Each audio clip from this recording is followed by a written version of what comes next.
안녕하세요. 진로 레시피 백선기입니다.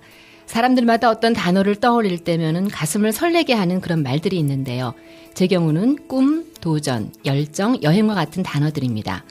얼마 전 한 교육 전문가가 강연에서 하고 싶은 일이 있는 중학생이 정말 효도하는 것이다 라고 하더군요. 그만큼 요즘 꿈이 있는 중학생이 드물다는 얘기겠죠. 제 식으로 표현하자면요. 인생에 설렘이 없는 무덤덤한 맥 빠진 삶입니다. 한창 자라나는 우리 아이들에게 설렘을 되돌려줄 수는 없을까요? 설렘은 힘들고 지칠 때 혹은 벽에 부딪혀 주저앉고 싶을 때 다시 일어설 수 있는 힘을 주는 것이니까요. 우리 아이들이 꿈과 진로를 찾아가는 데 도움을 주실 분들과 만나고 있습니다. 오늘은 그 첫 시간으로요. 천직, 내 가슴이 시키는 일의 저자이신 군산대학교 경제학과 정균순 교수님을 모시고 천직이란 무엇이며 또 평생 직장이 사라지고 있는 이 시점에서 왜 천직이 더 절실하게 필요한 건지 자세히 알아보도록 하겠습니다. 안녕하세요. 네, 안녕하십니까? 네, 반갑습니다. 반갑습니다. 저희 진로 레시피를 찾아주셔서 대단히 감사합니다. 저희는 주요 청취자가 학부모님들이시거든요. 네. 교수님에 대해서 잠시 소개해드리겠습니다. 정균순 교수님은 경제학 박사시고요. 1989년 국립군산대학교에 부임한 이래 현재까지 경제학과에 재직하고 계십니다. 2011년 세계 3대 인명사전 중 하나인 미국 마르키스 후주 후에 이름이 등재됐고요.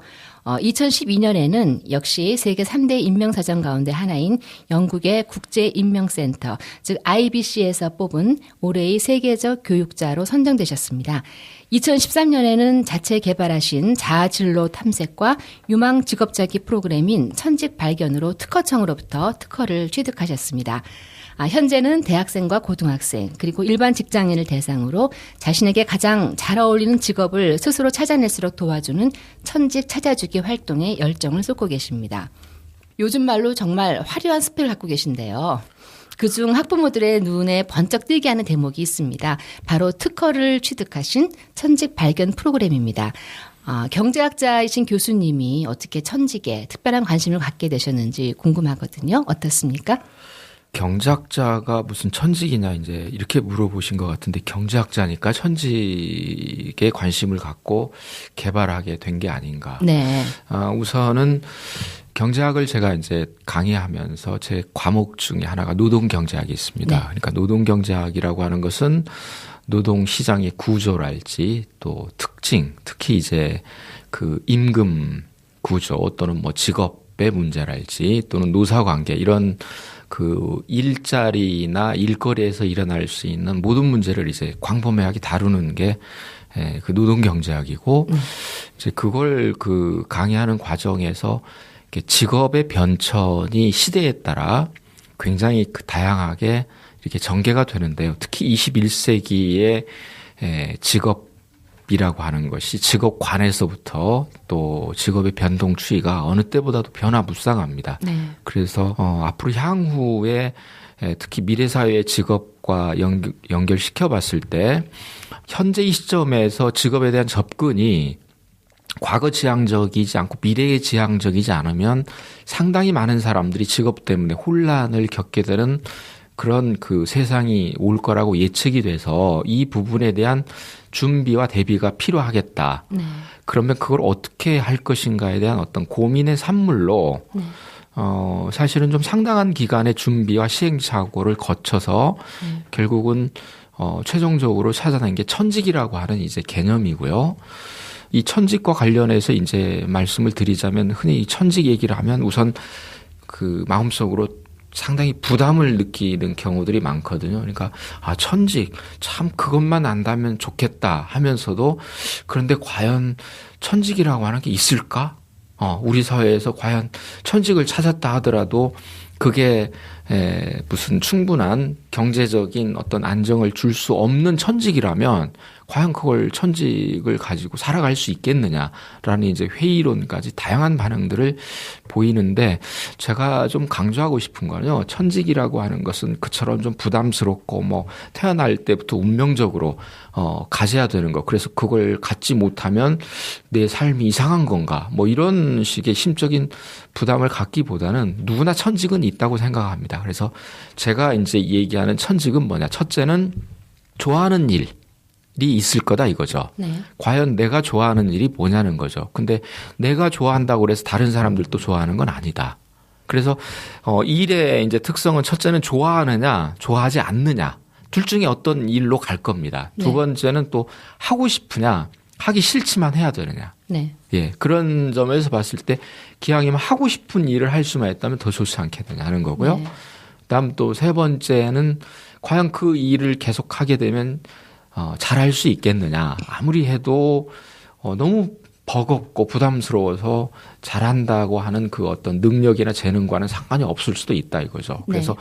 이런 것들을 잘 종합해 본다면 자신에게 가장 적합하고 또 오래 지속할 수 있는 일이 공통분모가 나올 수 있다. 바로 이제 그것을 일종의 천직, 그래서 타고났다기보다는 내가 발견하고 개발함으로써 더 좋은 일에서 내 능력을 발휘하고 오랫동안 평생 직업의 차원으로 유지할 수 있는 일, 그것이 이제 천직이라고 하는 그런 그 용어로서 이렇게 말씀을 드린 거라고 이렇게 얘기하고 싶습니다. 네, 그럼 교수님이 말씀하신 천직의 개념은요. 네.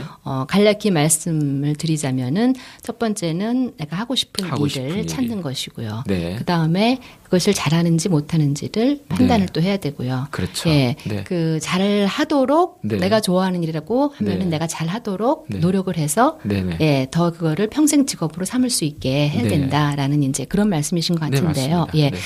근데 그 천직이라고 하는 게 네.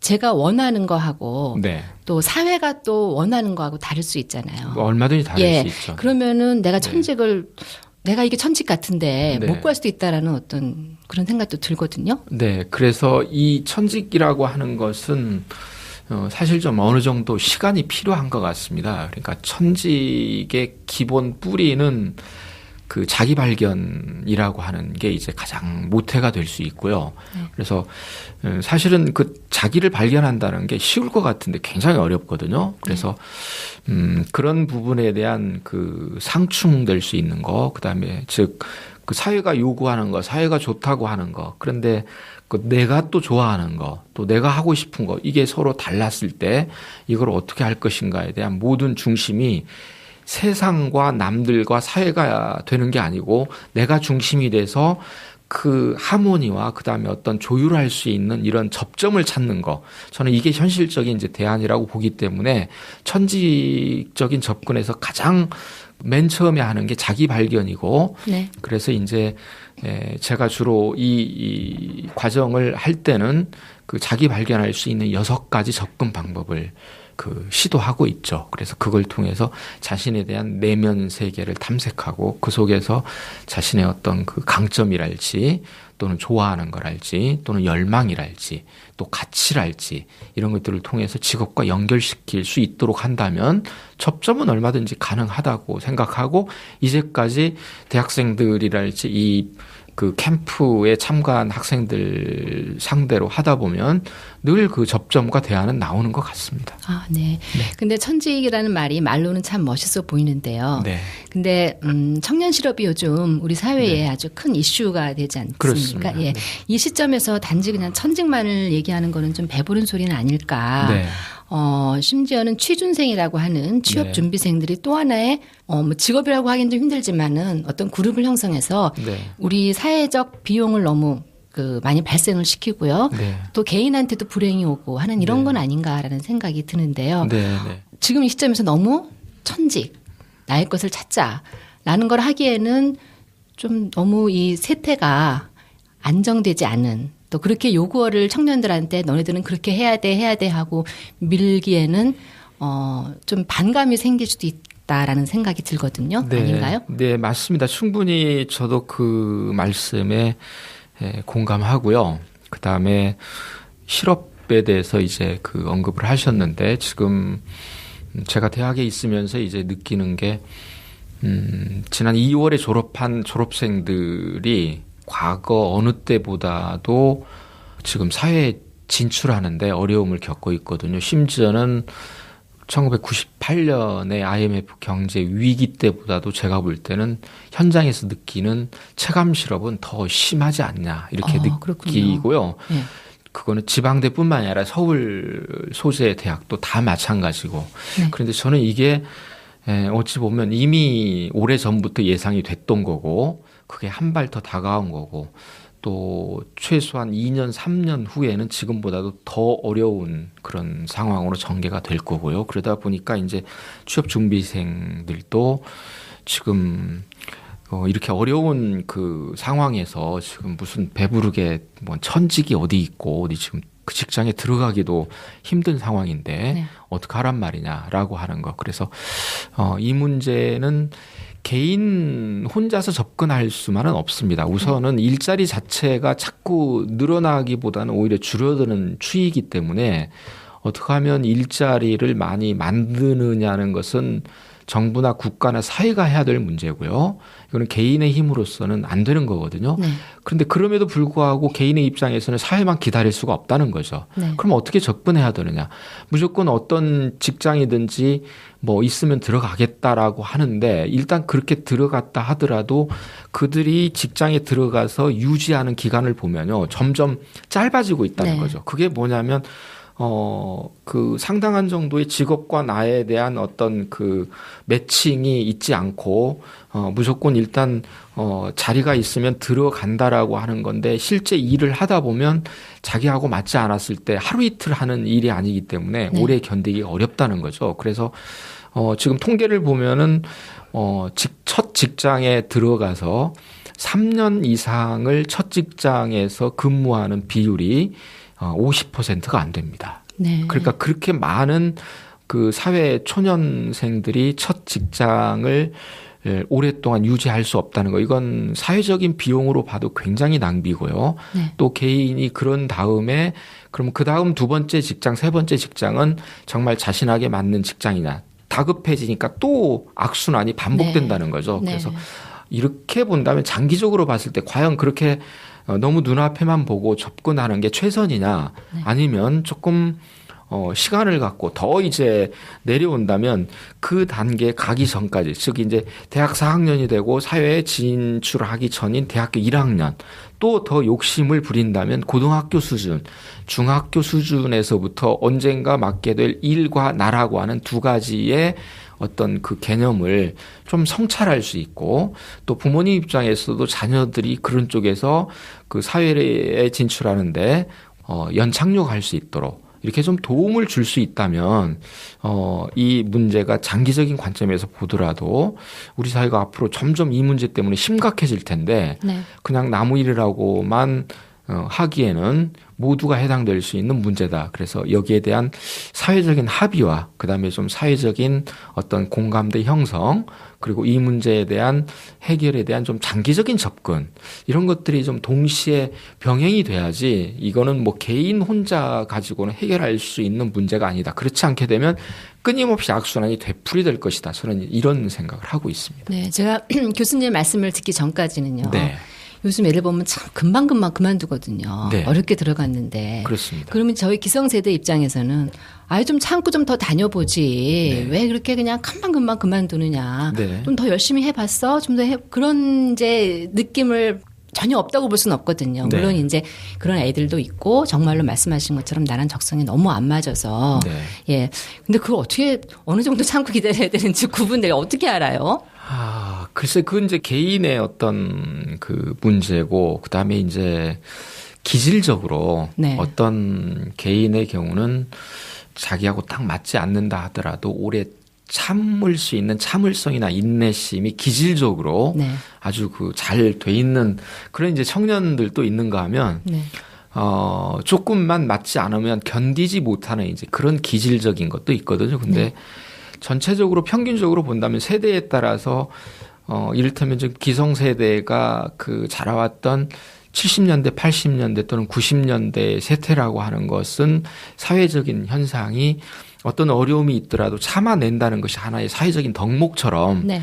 그래서 많이 참았어요. 어려워도. 네. 근데 요즘에 어떤 우리 사회의 어떤 풍토나 이거는 조금 어렵고 힘들면은 견뎌내기가 어려운 이런 좀 세대적인 특징도 있는 것 같아요. 그래서 거기에 따라서 좀 지긋하게 좀 있으면 될 텐데 왜 그걸 못 참고 그만두냐라고 해서 기성세대의 눈으로 봤을 때는 이해가 안 되는데 또 눈높이를 낮춰서 그들의 어떤 삶이나 또는 세태를 봤을 때는 뭐 충분히 또 이해가 될 만도한 이런 딜레마가 좀 있는 게 현실적인 어려움이 아닌가 싶습니다. 예. 그리고 아까 말씀하신 것처럼 점점 이제 더 힘들어지고 네. 악순환이 일어나고 그런 네. 불안한 심리는 사람들한테 누구나 공통점으로 단지 직업만을 찾는 게 아니고요. 네. 정상이 아닌 비정상적인 네. 이런 생각을 자꾸 만들게 하는 경향이 있거든요. 네. 너무 이제 어렵다 보니까. 네. 네. 그래서 우리 같은 경우에는 지금 학력도 네. 너무 불필요하게 이제 고학력으로 네. 예, 치닫고 있고요. 네. 또 내게는 필요한 게 아닌데 뭔가 하기 위해서는 필요할 것 같아 자격증을 막 따고 소위 이제 스펙 스펙을 만드는 거죠. 네. 예, 네. 그게 내 천직이나 혹은 나하고 관련이 있는 게 아니라 그냥 불안하니까 네. 예, 그 스펙을 따기 위해서 뭐 자격증을 따고 그러면서 사교육 시장이 또 막 그냥 번성을 하고 그렇습니다. 예, 이런 것들이 모두 불안 심리 때문이 아닐까라는 네. 그런 생각을 하거든요. 네. 네. 그러면은 지금 말씀하신 것처럼 20세기 직업하고 네. 지금 21세기 직업에서 네. 내게 맞는 직업은 어떻게 네. 찾아갈 수 있을지 네. 네. 그건 어떻게 보면 앞을 좀 내다봐야 되는데요. 네, 그 네. 앞을 내다보는 게 쉬운 일이 아니지 않습니까? 예, 그렇습니다. 그래, 이제 그 미래를 예측한다는 것처럼 어려운 게 없고요. 네. 사실은 미래 예측이라고 하는 게 무책임한 예측인 경우가 참 많고 네. 불확실성이라고 하는 변수가 하나만 끼어들더라도 상황은 완전히 돌변할 수 있기 때문에 네. 이제 어려운 건 사실이지만 그러나 그 큰 흐름이라고 하는 거, 네. 큰 물결은 도도한 것 같습니다. 그래서 네. 이제 적어도 그런 추이와 견조 본다면 20세기하고 21세기가 직업적으로 다른 건 저는 한마디로 이렇게 말씀을 드리고 싶어요. 20세기의 직업은 마치 기성복이다. 네. 근데 21세기의 직업은 맞춤복이다. 네. 그러니까 20세기 산업사회라고 하는 것은 직업이 어느 정도 상당히 정형화되어 있거든요. 네. 그래서 웬만해서는 그 직업에다 나를 끼워 맞춰도 됐고 네. 크게 무리가 없이 살아왔어요. 근데 네. 21세기라고 하는 건 기성복으로는 안 됩니다. 그러니까 나에게 맞는 직업에 나를 맞추는 게 아니라 나에게 맞는 직업을 경우에 따라서는 스스로 창출해야 되는. 그러니까 네. 그 취업이 있고 창업이 있고 네. 취직이 있고 창직이 있는데 네. 취직은 어찌 보면은 좀 기성복 스타일이에요. 네. 근데 창직은 맞춤복이다 이거죠. 그럼 왜 맞춤복이 필요하냐라고 하면 지금 이제 요즘 그 기술적인 변화랄지 네. 사회 변화라고 하는 거 잘 아시겠지만 정말 10년 전하고 지금 비교해 보면 세상이 이렇게 달라졌나 할 정도로 네. 깜짝 놀랄 만한 것들이 많고요. 네. 그다음에 또 그런 점에서 본다면 21세기 앞으로 10년 후라고 하는 것은 지금과는 또 다를 수 있다. 이제 네. 몇 가지 제가 그와 관련된 말씀을 좀 드린다면 기술적인 변화가 직업을 어떻게 바꿀 것이냐라고 네. 하는 거. 이를테면 그 무인 자동차가 미국의 경우도 몇 개 주에서 이미 실험을 마치고 합법화 단계까지 갈 수 있는 상황이거든요. 네. 그럼 무인 자동차라고 하는 것은 굳이 그 운전대를 잡고 운전을 하지 않아도 되는 거거든요. 네. 이게 어떤 거냐? 지금 운전과 관련된 쪽에 종사하는 모든 분들은 미래 직업이 없다. 네. 또 지금 구글에서 자동 번역기가 지금 나와서 네. 한 번쯤은 휴대폰을 통해서 한 번쯤 뭐 재미 삼아서 경험을 해봤을 거예요. 네. 조금은 좀 허접한 부분도 있긴 한데 뭐 매년 다르게 새로운 앱이 나오고 좋아지는 것들, 야 이거는 정말 쏙 잘 됐는데라고 하는 게 이제 점점 사람들이 이제 보편화되고 있는 그런 추이인데 이게 되면은 앞으로 동시통역사가 굳이 필요 없고 특히 네. 이제 우리가 지금 뭐 외국어 공부하는데 네. 굉장히 많은 그 비용을 들이면서 네. 사활을 걸 정도로 영어랄지 중국어랄지 외국어에 대해서 하고 있는데 이게 상용화되는 단계가 되면 상당 부분이 아마 대체가 되지 않을까. 그렇게 된다면 영어 학원에 종사하고 있는 그 강사분들도 뭔가 직업적인 전환을 네. 고려해야 되는 이제 이를테면 그런 거죠. 그리고 이제 인터넷 강의가 활발해지고 그러다 보면 어떤 인터넷에서 잘 알려진 인터넷상에서의 이제 인강 명강사 네. 한 분이면 오프라인에서 100명의 강사들이 하는 것을 혼자서 다 대체합니다. 네. 그렇다면 만일 구글 번역기하고 인터넷에서의 명강사를 결합할 경우에 미래에 어떤 변화가 오느냐. 이미 지금 그게 이제 그 실제로 나타나고 있지만 미국의 하버드 대학이랄지 MIT랄지 스탠포드랄지 이런 대학의 정말 세계적인 저명한 명교수들의 강의를 네. 직접 미국에 유학을 가야만 들을 수 있느냐. 아니란 얘기죠. 네. 한국에서도 안방에서도 예. 수강 시청하면은 얼마든지 그런 강의를 수강할 수 있는. 그래 전 세계적으로 이미 수천만 명이 네.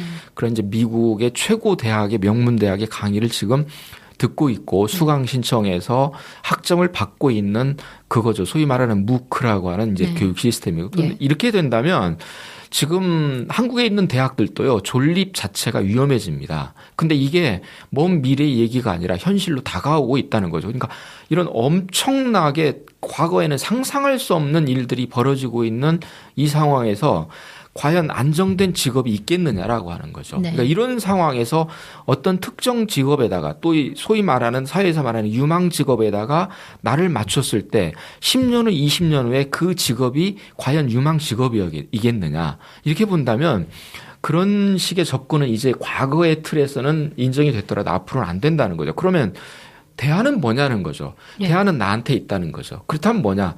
결국은 직업의 변화가 아무리 있다 하더라도 우선 내가 좋아할 수 있는 것과 그다음에 하고 싶은 것과 잘할 수 있는 것, 그러면서 세상에 기여할 수 있는 것, 그다음에 오랫동안 지속할 수 있는 것, 이런 것들을 잘 버무린다면 아무리 세상의 직업이 변화가 무쌍하다 하더라도 나 역시 탄력적으로 접근하고 거기에 그 직업적인 진화를 끊임없이 거듭할 수 있다. 그래서 그 고정된 시각을 갖지 말고 유연하고 탄력적인 시각을 갖기 위해서는 직업에 대해서도 우선 나 자신에 대해서 알아야만이 그때그때 대처를 할 수 있다. 그런 점에서 봤을 때 아까 말씀드린 것처럼 이제는 기성복이 아니라 맞춤복이다. 내 체형이 달라지면 거기에 맞춰서 옷도 달라져야 된다. 근데 뭐 우리도 살다 보면 20대 체형이 그대로 되는 거 아니잖아요. 30대 네. 되면 40대 되면 50대 되면 체형이 달라집니다. 거기에 따라서 그 옷을 선택해야 되고 그 디자인을 해야 되는 것과 마찬가지로 직업도 경우에 따라서는 내가 뭐 한번 선택한 직업이 뭐 죽을 때까지 한 직업이 아닐 수 있고 직업도 진화를 합니다. 그런데 중심에 내가 있냐 아니면 사회에 내가 따라다니냐에 따라서 직업의 운명은 굉장히 다르거든요. 그래서 늘 중심에 내가 있으면 어떤 직업적인 변화가 오더라도 거기에 유연하게 적응할 수 있는 자체 힘이 있다. 다시 말한다면 내공이 있다는 거죠. 그 내공을 기르는 게 앞으로 21세기 직업관에서는 굉장히 중요하다. 저는 그렇게 봅니다. 그리고 내공을 기른다고 말씀하셨는데요. 네. 그럼 어떻게 내공을 기르나요? 결국 내공을 기르는 건 하루 이틀에 되는 게 아니거든요.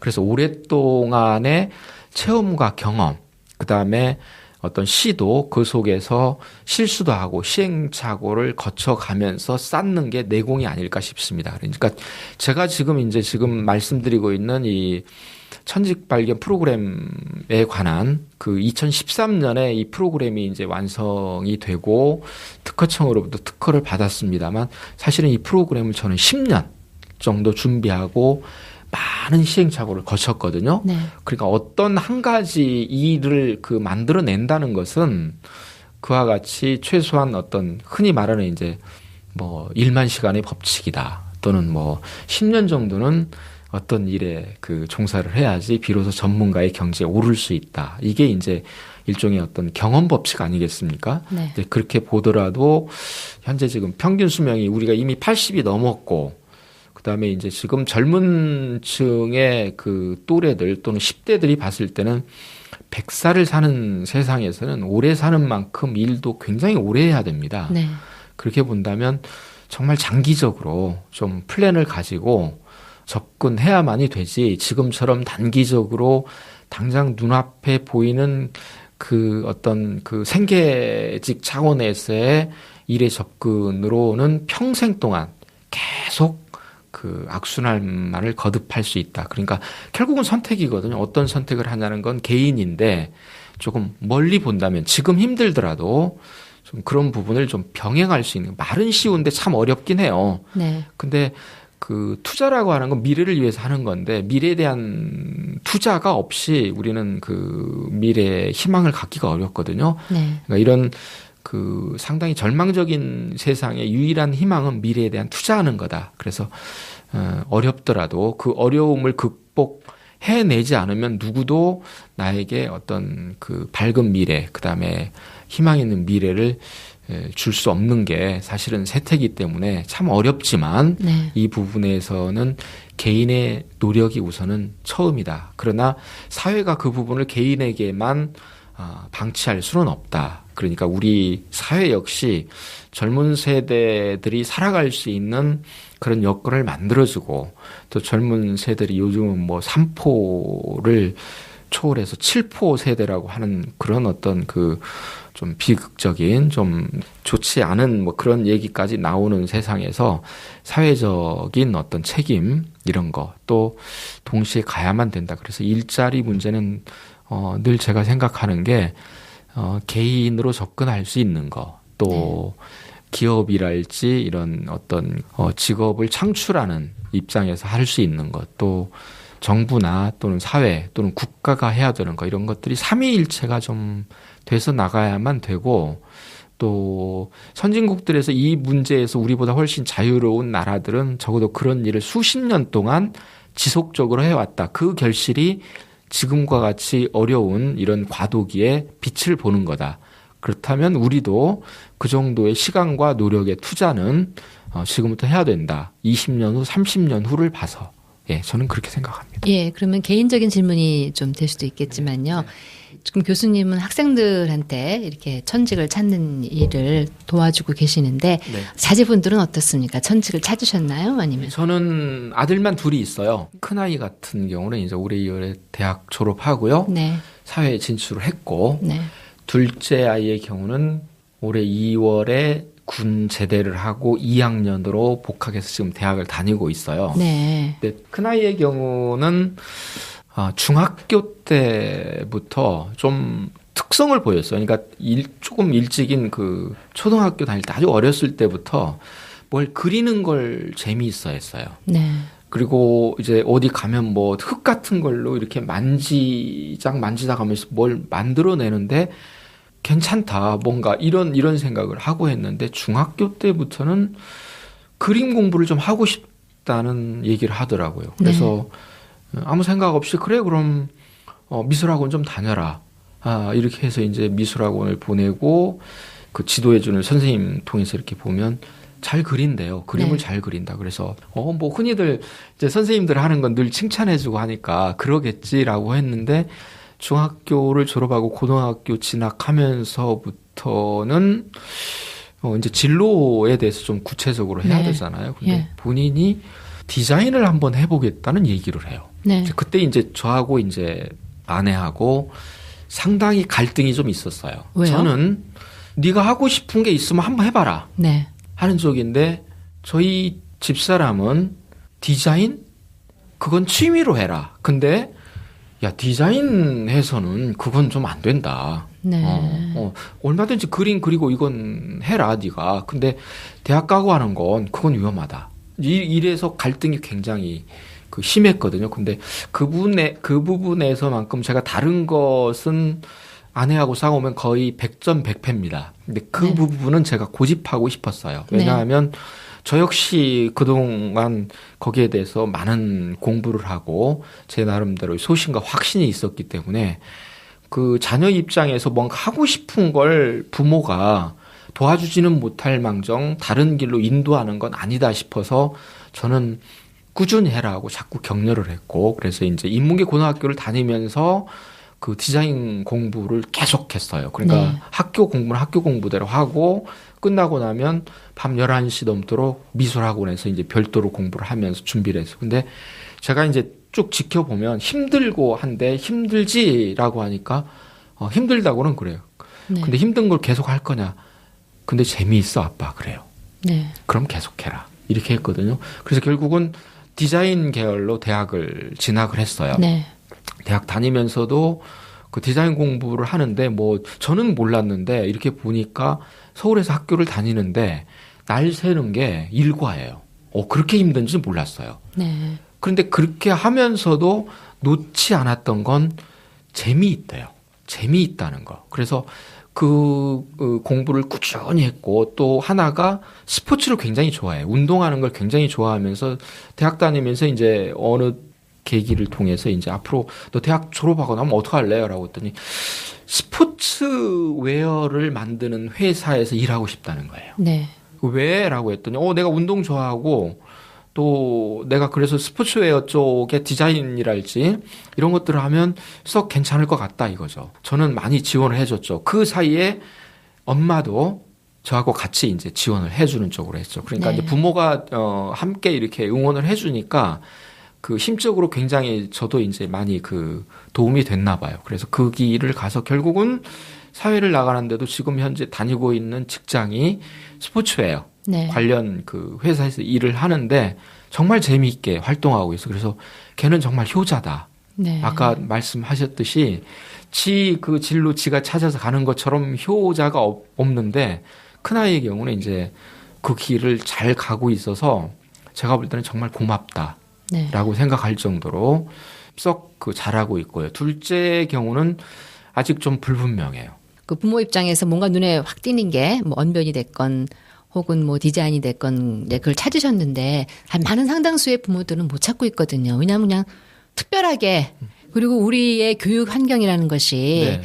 잠재적으로 어떤 숨어져 있는 거를 끄집어내는 네. 낼 수 있는 그 교육 환경이 아니잖아요. 네네. 예. 그러다 네. 보니까 다 애들을 나름대로 자기의 그 좋은 점도 있고 잘하는 점도 있겠지만 그거를 네. 부모 입장에서 찾는다는 게 어렵거든요. 어렵죠. 예. 어떻게 네. 좀 조언해 주실 수 있을까요? 그런데 사실은 알고 보면요. 중학교나 고등학교 때 자기 발견할 수 있는 도구나 검사들을요. 거의 모든 학교에서 다 해요. 네, 하죠. 그래서 알고 있어요. 예를 들자면 내 고유한 성격적인 특성이 어떤 건지 기질적인 특성이 어떤 건지 아이들 다 했어요. 다 했는데요. 저희 네, 애도 다 했는데 했어요. 저희 그다음에 입장에서 그게 맞나 싶더라고요. 강점 재능이랄지 또는 직업적으로 더 선호하는 직업 유형이 뭐고 이런 것도 사실은 다 했어요. 근데 그걸 어떻게 하냐면요. 이 검사 따로, 저 검사 따로, 또 다른 검사 따로. 그러니까 다 이게 구술들이에요. 근데 이 구술들은 만들어 놨는데 구슬이 서말이라도 꿰어야 보배라고 합니다. 네. 그 꿰는 걸 못해요. 그러니까 부모는 전문가가 아니니까 꿰기 전문가가 힘들죠. 아니까 모르고요. 예. 그다음에 학교 차원에서는 이 검사 따로 하고 저 검사 따로 하고 근데 그 검사들이 알고 보면요. 굉장히 연관성이 있어요. 그러니까 이 고리를 만들어주는 어떤 것을 학교에서 해야 돼요. 네. 근데 그거는 또 다른 영역이거든요. 그러다 보니까 아이들이 굉장히 좋은 거 자기를 찾을 수 있는 단서들이 있음에도 불구하고 다 놓쳐버립니다. 네. 저는 이게 굉장히 안타까워요. 예. 그래서 이 부분은 학교와 그다음에 부모님과 그다음에 당사자 그 당사자들이 공동으로 할 수 있는 학교 프로그램이 반드시 필요하다. 네. 왜 아이들을 입시 쪽으로만 그렇게 몰고 가냐. 결국은 입시로 가고 성적 관리하고 뭐 하는 것도 좋은 대학 가서 좋은 직장 가고 좋은 일자리 가서 행복하게 살도록 하는 건데 정말 무엇이 행복이냐에 대해서 고민해야 될 부분이 그겁니다. 그래서 이거는 지금 못 찾는 게 아니라 있는데도 그 안에서 마치 숨은 보물찾기 하거든요. 있어요. 어딘가 있어요. 근데 그걸 떠들고 꺼내지를 못하는 거죠. 그게 저는 지금 현재 교육에 있어서 우리가 좀 개선해야 될 가장 좀 시급하고 절실하고 중요한 부분이 아닌가 생각을 하고요. 정말 아이들 보면요. 다 알아요. 한 번쯤 해봤어요. 그래서 대학에 와서 그걸 물어보면 그거 옛날에 했었는데요. 그래서 거기에 대해서 뭘 아는데 하긴 했는데 몰라요. 그러면 교수님의 말씀은 지금 이 시점에서 네. 우리가 절실하게 필요한 거는 학교와 가정 네. 그리고 사회가 삼위일체가 돼서 네. 이 직업에 대해서 천직에 대해서 어떤 프로그램을 같이 운영하는 것이 꼭 필요하다. 이런 말씀이신 것 같습니다. 네, 그렇죠? 그렇습니다. 그 부분과 관련해서는 말씀하신 것처럼 어떤 개인의 문제로만 국한시키지 말고 이게 결국은 부모님의 문제일 수도 있고 또 더 나아가서는 우리 사회의 문제이기 때문에 세 주체가 함께 그 좋은 방안을 마련해 보는 게 좋을 것 같고요. 그것이 지금 현재 우리 사회에 큰 그 직업과 관련된 사회적 비용을 줄일 수도 있는 첩경이 아닌가 이런 생각을 해봅니다. 천직 내 가슴이 시키는 일의 저자인 군산대학교 경제학과 정균순 교수님을 모시고 자녀들의 천직 발견의 의미와 또 천직을 찾아가는 방법에 대해서 말씀을 나눠봤습니다. 오늘 감사합니다. 감사합니다. 최근 달관 세대라는 말이 사회적으로 논쟁을 불러일으켰습니다. 긍정적인 의미로는요, 욕심을 버리고 작은 일에도 즐거움을 찾는다는 이야기일 겁니다. 하지만 그 이면에는 젊음의 특권인 실패해도 되는 세대, 또 용기 있게 변화를 시도하는 꿈틀거림이 상실된 것이 아닌가 하는 생각이 듭니다. 자이든 타이든 말이죠. 내 가슴을 뛰게 하는 천직의 발견은 우리 젊은 세대들을 다시 꿈틀거리게 할 수 있는 첫 단추가 아닐까 합니다. 이어서 다음 주 이 시간에는 우리 자녀들에게 천직을 찾아가는 구체적인 방법, 즉 천직 발견 프로그램의 상세한 내용을 직접 만드신 정 교수님과 함께 다시 본격적으로 파헤쳐 보겠습니다. 기대해 주시기 바랍니다. 진로 레시피 다음 주 이 시간에 다시 찾아뵙겠습니다. 지금까지 백선기였습니다. 감사합니다.